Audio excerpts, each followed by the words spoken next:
Adakah parti tempatan Sabah benar-benar berkemampuan untuk menjadi dominan dalam politik negeri ini tanpa perlu bergantung pada pengaruh parti dari Semenanjung? Atau adakah ia hanya sekadar retorik politik yang menarik perhatian buat sementara waktu? Soalan ini bukan sahaja merungkai hala tuju politik Sabah tetapi juga mencerminkan aspirasi rakyat negeri ini yang inginkan kebebasan menentukan masa depan mereka sendiri.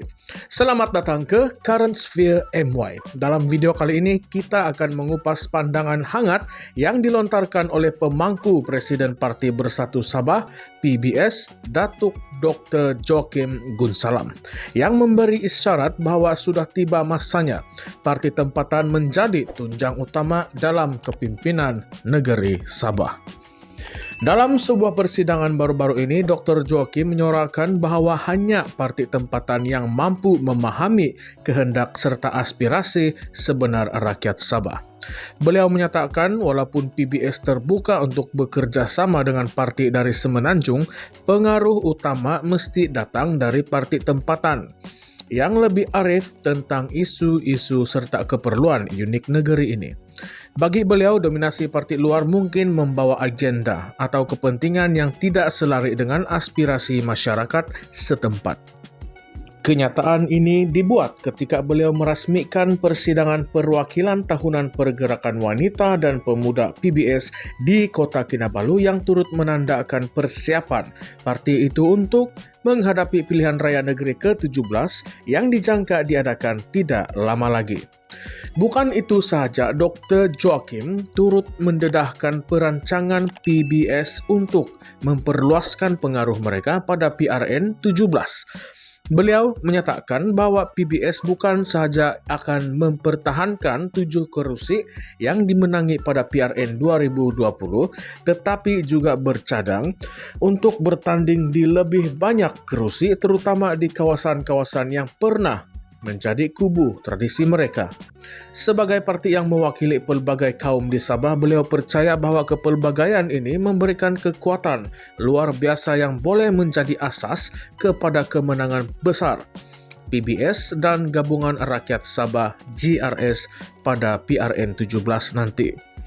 Menurut beliau, kekuatan PBS bukan sahaja terletak pada keupayaan untuk meraih sokongan pelbagai kaum, tetapi juga pada pengalaman politik selama hampir 4 dekad yang menjadikan mereka lebih matang dalam menangani cabaran dan isu-isu tempatan. Dalam strategi PBS untuk menambah bilangan kerusi yang ditandingi, Dr. Joachim juga menyebut kepentingan rundingan awal dalam kalangan parti komponen GRS untuk pembahagian kerusi.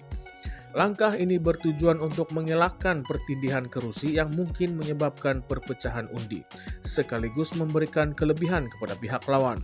Bagi Dr. Joachim, kestabilan politik Sabah bukan sahaja akan terjamin dengan kemenangan GRS, tetapi juga dengan mengelakkan konflik dalaman yang boleh melemahkan gabungan itu sendiri. Rundingan dan kesepakatan antara komponen GRS penting untuk memastikan Sabah tidak jatuh ke tangan parti yang mungkin membawa agenda luar yang tidak sejajar dengan kehendak rakyat tempatan. Beliau turut menekankan bahawa jika GRS mahu menang dan mahu berjaya dalam PRN 17, mereka perlu berpegang teguh kepada prinsip mengelakkan dominasi parti dari luar. Menurut beliau, rakyat Sabah ingin melihat kepimpinan yang mewakili kehendak mereka, bukannya ditentukan oleh kepentingan dari luar. Tambahan pula, kenyataan beliau juga secara tidak langsung menjawab kabar angin bahawa PBS dan Parti Solidariti Tanah Airku atau STA mungkin akan bekerja sama dengan pihak lawan atau bertanding secara solo pada PRN nanti. Dr. Joachim menafikan spekulasi ini dan menegaskan bahawa MOU yang ditandatangani antara PBS dan STA adalah strategi untuk memastikan GRS kekal kukuh sebagai gabungan yang solid dan stabil. Melalui kerjasama erat ini, Dr. Joachim yakin GRS mampu mengukuhkan sokongan rakyat Sabah dan mencapai kemenangan yang besar dalam PRN17.